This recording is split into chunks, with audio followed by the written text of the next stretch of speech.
안녕하세요. 절세 맛집 TV 오생사입니다. 지난 영상에서 지방 저가주택에 대한 내용을 살펴봤는데요.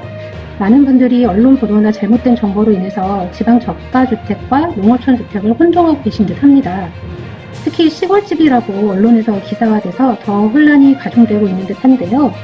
그래서 오늘 영상은 세법상 지방 저가주택과 농어촌 주택이 어떤 차이가 있는지를 살펴보면서 완벽하고 깔끔하게 정리해 보도록 하겠습니다. 먼저 기억하셔야 하는 건 지방 저가주택은 중과세 여부를 판단할 때 사용되는 개념이에요. 그리고 농어촌 주택은 비과세 여부를 판단할 때 사용하는 기준이라는 거죠. 이게 무슨 말이냐면 지방 저가주택과 일반 주택을 보유한 상태에서 일반 주택을 양도하면 조정지역에 있으면 원래 중과세이지만 중과세 하지 않고 일반 과세를 하겠다는 거지 비과세 해주겠다는 말은 아닌 거죠.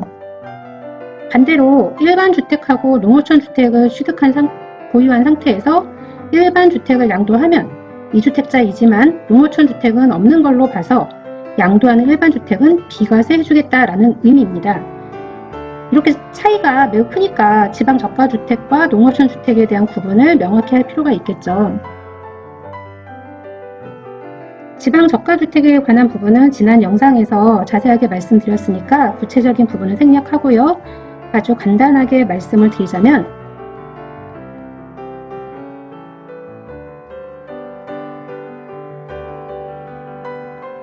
지방 저가주택은 두 가지 경우의 주택을 말을 하는데 이 지방 저가주택에 해당하면 다주택자라고 해도 지방 저가주택을 양도할 때 중과세가 아닌 일반과세를 해주겠다라는 거고 지방 저가주택을 보유한 상태에서 다른 주택을 양도할 때 이때는 주택수에서 지방 저가주택을 빼준다 이런 의미예요. 지방 저가주택에 해당되는 두 가지 경우는 수도권, 광역시, 세종시 여기에 읍면 지역에 있는 양도 당시 기준시가 3억 이하의 주택을 말하고요. 수도권, 광역시, 세종시 외의 지역은 양도 당시 기준시가 3억 이하이면 지방 저가주택으로 보겠다라는 거죠. 그리고 종부세에서도 지방 저가주택하고 일반 주택 한 채를 보유한 경우에 지방 저가주택을 주택수에서 제외해서 1세대 1주택자 특례를 적용해주겠다는 거죠. 기본공제도 높여주고 세액공제도 적용을 해주고 이런 부분들을 적용을 하겠다라는 게 이번에 개정안에 나와 있는 거죠. 이때 종부세에서의 지방 저가주택에 대한 요건은 양도세하고 동일하게 수도권, 광역시, 세종시, 읍면 지역의 3억 원 이하 이거나 아니면 수도권, 광역시, 세종시 외 지역의 3억 원 이하의 주택을 의미하고 있습니다. 다음으로 농어촌 주택을 살펴보죠. 농어촌 주택에 대한 조항은 조특법에 규정이 되어 있고요. 농어촌 주택 또는 고양주택에 대한 세법상 특례를 한마디로 말하자면 1세대가 1주택을 보유한 상태에서 농어촌 주택이나 고양주택을 취득을 해서 그 농어촌 주택이나 고양주택을 3년 이상 보유하면 농어촌 주택이나 고양주택을 취득하기 전부터 가지고 있던 이 일반 주택을 양도할 때 2주택자이지만 비과세를 해주겠다라는 거예요.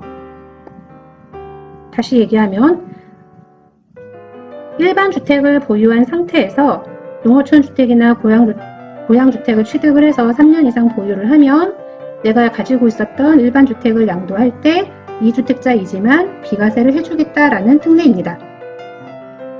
이때 3년 보유 요건을 충족하기 전에 일반 주택을 먼저 양도를 해도 일단 우선 비과세를 적용을 해주고 3년 보유하기 전에 농어촌 주택이나 고양주택을 팔게 되면 일반 주택 양도할 때 원래 냈어야 되는 세금, 이 세금을 추징하는 방법으로 사후관리를 하고 있습니다.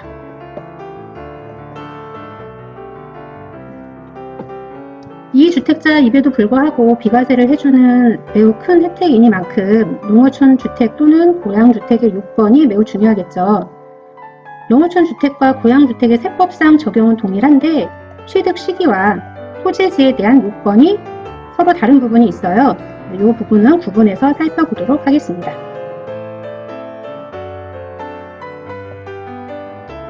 먼저 농어촌 주택과 고양주택 모두 동일하게 적용되는 요건은 두 가지가 있는데요.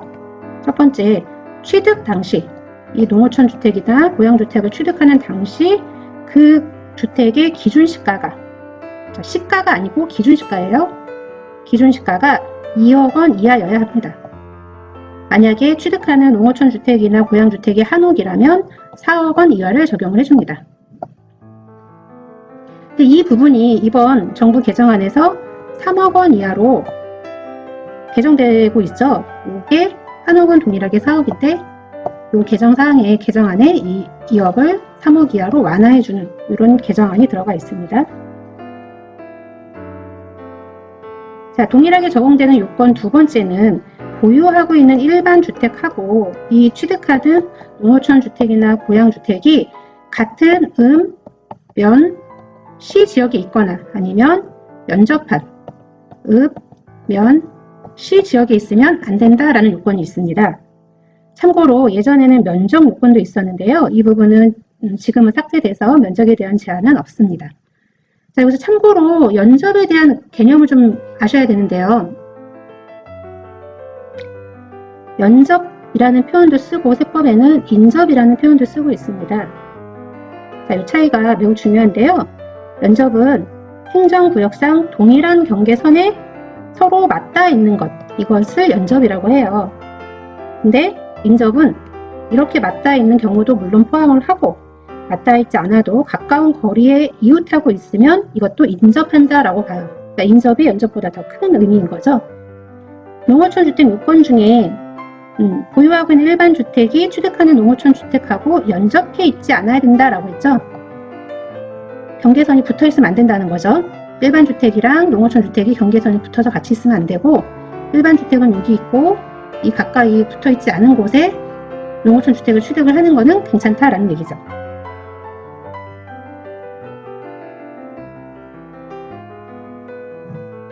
자, 농어촌 주택과 고양주택 모두 동일하게 적용되는 요건 두 가지 정리를 하면 취득할 때 그 해당 농어촌 주택이나 고양주택이 기준시가가 2억 원 이하, 만약에 한옥이라면 4억 원 이하여야 한다는 거고 이게 지금 3억 원 이하로 개정안이 나와 있다. 이런 부분이고요. 또 한 가지는 내가 가지고 있는 지금 보유하고 있는 일반 주택과 이 농어촌 주택 또는 고양주택이 같은 행정구역 안에 읍면시에 있거나 아니면 연접한 읍면시에 있으면 안 된다라는 거죠. 농어촌 주택과 고양주택이 다르게 적용되는 요건도 두 가지인데요. 취득 시기와 그리고 소재지 요건입니다. 중요한 부분인 만큼 좀 자세히 살펴보도록 하겠습니다. 취득 시기는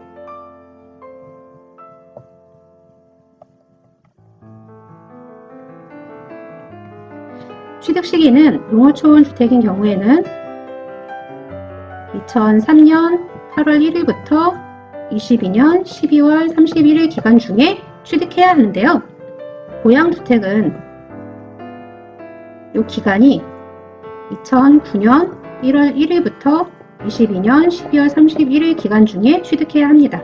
이 앞에 부분이 조금 다르죠. 그리고 이 뒷부분에 대해서 이번에 개정안으로 나온 게 25년 말까지 연장해 주는 걸로 지금 개정안이 진행이 되고 있죠.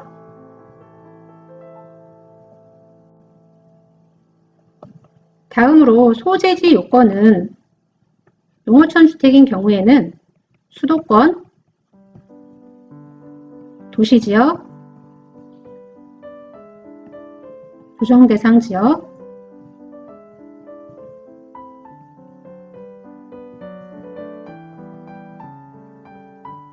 토지거래 허가구역,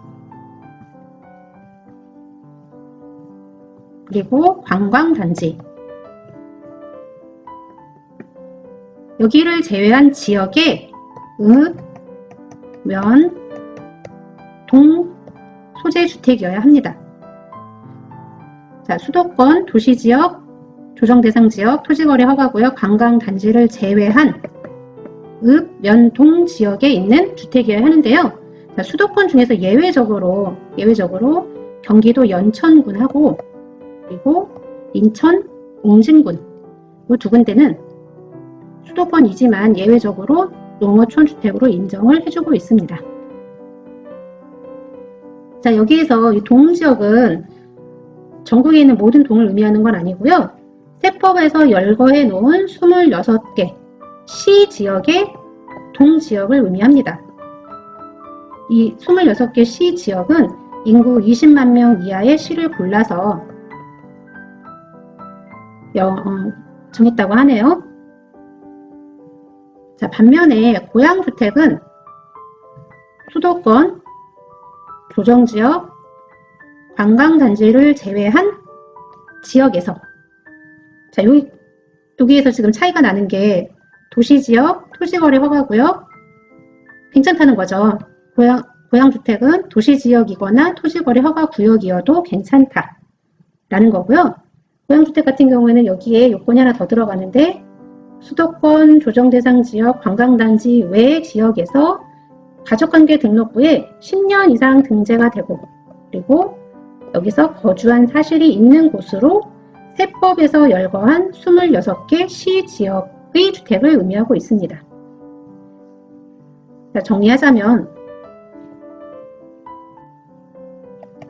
농어촌 주택은 수도권, 도시지역, 조정대상지역, 토지거래 허가지역, 관광단지를 제외한 지역의 면, 동 여기에 있는 주택을 말하고 이 동은 세법에서 정한 26곳 시지역의 동을 의미한다 라는 거고요. 고양주택은 수도권, 조정대상지역, 관광단지를 제외한 지역이어야 하고 그리고 가족관계 등록부에 10년 이상 등재되고 거주한 사실이 있는 곳으로 세법에서 열거한 26개 시지역의 주택을 의미합니다. 즉, 고양주택 같은 경우에는 도시지역이거나 토지거래 허가구역이라도 나머지 요건에 충족이 된다면 고양주택이 될 수 있다 이런 거죠. 자, 내 고향이 이 26개에 포함되어 있지 않으면 고양주택 특례가 적용되지 않는다는 의미죠.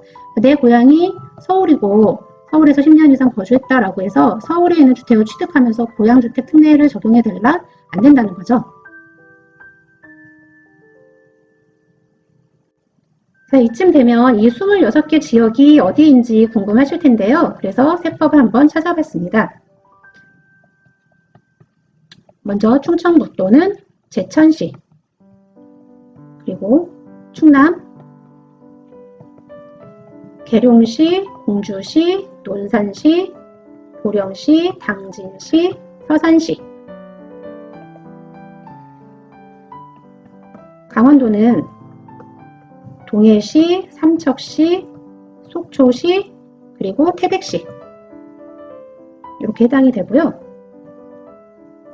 전라북도는 김제시, 남원시, 정읍시 그리고 전라남도는 광양시, 나주시 경상북도는 김천시, 문경시, 상주시 그리고 안동시, 영주시, 영천시 이렇게 해당이 되고요. 경상남도는 밀양시, 사천시, 통영시 그리고 마지막으로 제주는 서귀포시를 얘기하고 있습니다.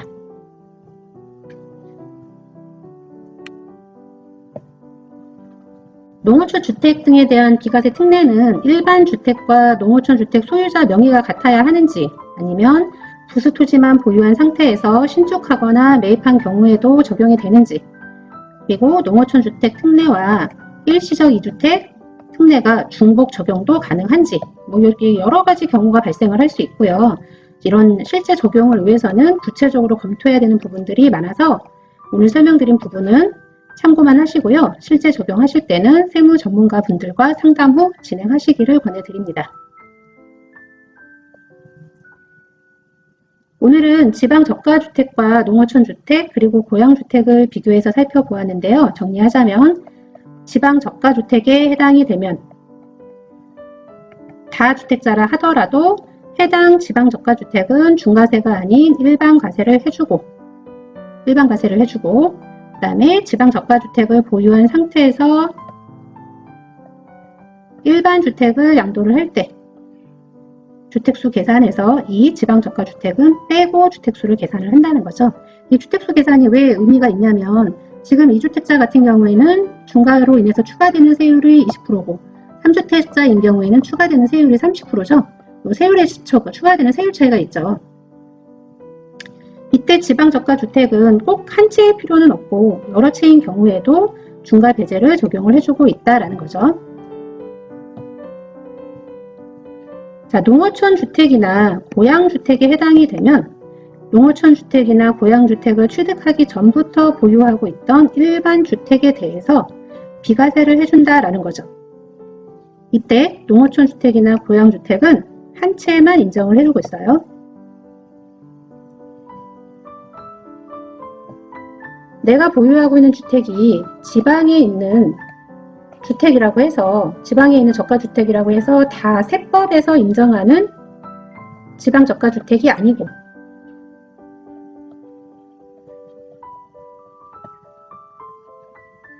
그리고 고양이나 농어촌에 있다고 해서 세법에서 인정하는 농어촌주택이나 고양주택에 해당되는 것은 아니라는 점 유의하셔야 되겠고요. 반면에 내가 보유하고 있는 주택이 지방저가주택에도 해당이 되고 그리고 농어촌주택이나 고양주택에도 해당될 수도 있겠죠. 세법에서 정한 저가주택인지 지방저가주택인지 농어촌주택인지 고양주택인지 고양주택에 해당하는지는 세무전문가분과 함께 판단해서 받을 수 있는 혜택을 놓치거나 아니면 잘못된 적용으로 가산세나 이런 추징의 대상이 되지 않도록 주의하셔야 되겠습니다. 오늘도 시청해주신 여러분 감사드리고요. 절세 맛집 대표님께서 구독과 좋아요 홍보를 아주 강력하게 요청을 하시네요. 도움이 되는 정보라고 생각을 하시면 구독과 좋아요 꼭 부탁드리겠습니다. 감사합니다.